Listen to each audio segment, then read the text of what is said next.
Okay, here I am with a piece of pine that's about 4 inches wide, and I've got about 35 inches, and I'm going to set it up on the table saw. Of course, ask permission. I've got my push stick and my fence, and I'm going to put a little groove on with a dado set.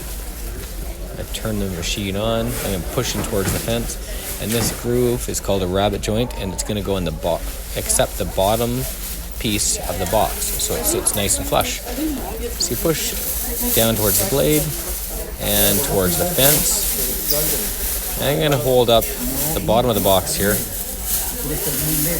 and you're going to see that it's the blade was raised the same thickness as the bottom of the box. As you can see here, it's nice and flush.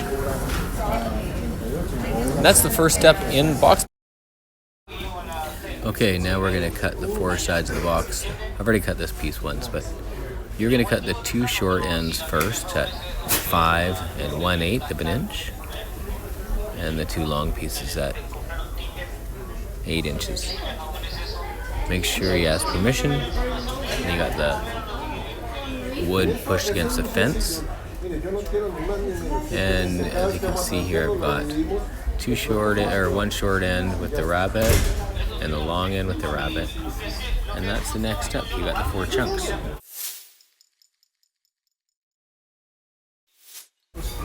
Okay, we're gonna make the grooves or the rabbet joints. We're double fencing. We got the rip fence and the miter fence going.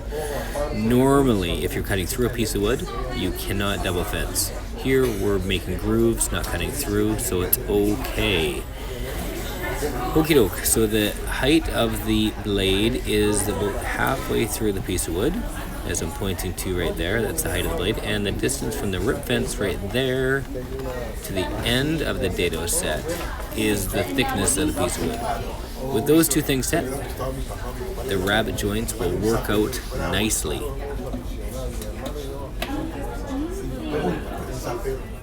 Okay, here I'm going to cut the rabbet joint. Only on the long ends. Don't touch the short ends. I've got it against the miter fence, and I'm just going back and forth until I hog out all the wood so that the side will fit in perfectly, as you're going to see in a second. Ask permission, keep your fingers away, make sure you're supervised right here.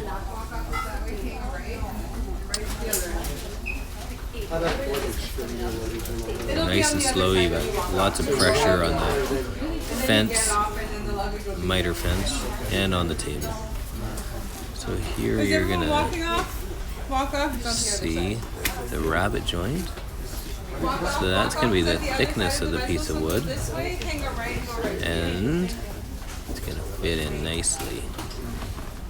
And so you're gonna do that to all 4 ends, all 2 ends of the long sides, 4 ends all together.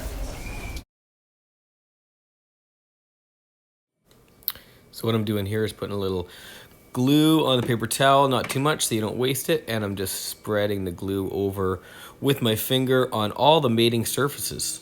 I've already used the strap clamp to do a dry fit first, and you can use a brush if you want, but finger works pretty good as well. Okie dokie, so now I've got the whole thing glued up. I've got my strap clamp already set up, so I didn't have to adjust it too much. It takes a bit of time to get that strap clamp correct, so that's why it's really important to do a dry fit with it first before you've got to panic because you don't want the glue to dry.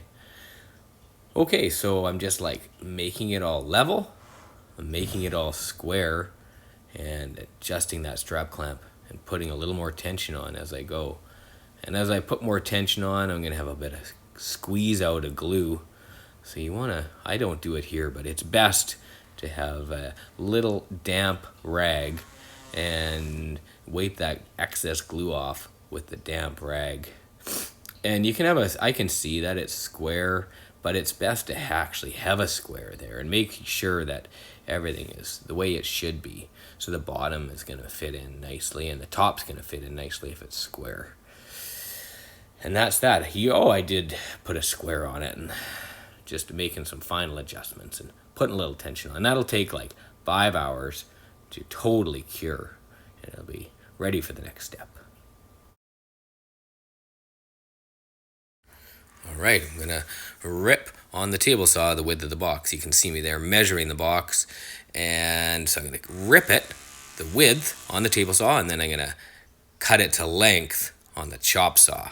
And there I go, I ripped it. Now I'm gonna measure to see if it fits. Perfect. So then I'm gonna move over to the chop saw.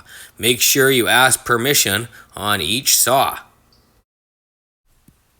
Okie doke, it's time to put the bottom in place, and you just want to make sure that bottom is a perfect fit. So you might have to nibble away, even sand away a little bit on the disc sander, but maybe bandsaw or maybe chop saw, maybe table saw. But one way, just to make sure that that bottom fits on perfectly, because you don't really want any gaps.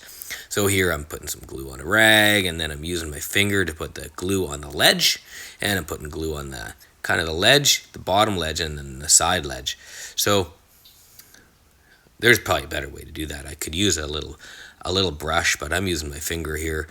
We're not going to see the glue because it's going to be covered up, but it's probably a little neater with a brush. Anyway, the bottom's going to go on, and then I'll just need to push it on a little pressure, and then if I put a piece of wood on, it's going to be perfect. And let that sit for a while, maybe 5 hours. Done. Alrighty, I got the top of the box, and it's cut to length and width, and I just got to cut the rabbet joints on the table saw so it fits inside.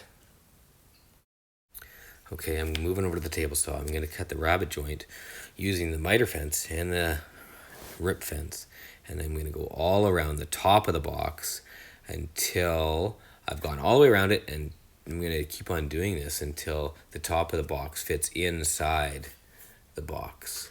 You want to be really careful, and you want to ask permission on this step. Be supervised on this step. And you'll see me here soon, see if it actually fits.